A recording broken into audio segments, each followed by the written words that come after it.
ফাহিম ছিল ৮ বছরের এক হাসিখুশি ছেলে। সে তার গ্রামের ছোট্ট বাড়িতে মা বাবার সাথে থাকত। ফাহিমের সবচেয়ে প্রিয় বন্ধু ছিল তার টিয়া পাখি টুনটুনি। টুনটুনি কথা বলতে পারত আর সব সময় ফাহিমের সাথে খেলত। একদিন সকালে ফাহিম বলল, টুনটুনি, আজ আমরা সবাইকে একটা চমক দেব। টুনটুনি ডানা ঝাপটিয়ে বলল, চমক চমক, মজা হবে। ফাহিম ভাবল গ্রামের সবাইকে খুশি করার জন্য কিছু করা দরকার। সে দেখল গ্রামের মানুষগুলো আজ একটু ক্লান্ত আর মন মরা। ফাহিম বলল, চলো আমরা গান গেয়ে সবাইকে হাসাই।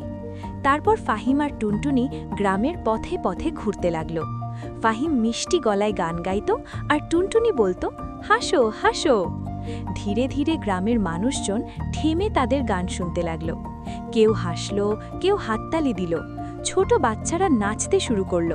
এক বৃদ্ধ দাদু বললেন, বাহ, তোমরা তো আমাদের মনটা ভালো করে দিলে।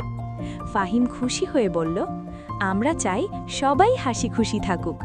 সন্ধে হয়ে এলে পুরো গ্রামটা যেন আনন্দে ভরে গেল। সবাই হাসছিল, গল্প করছিল। টুনটুনি বলল, বন্ধু মানে সুখ ছড়ানো। ফাহিম হাসল। নৈতিক শিক্ষা, অন্যকে খুশি করলে নিজের মনও আনন্দে ভরে যায়।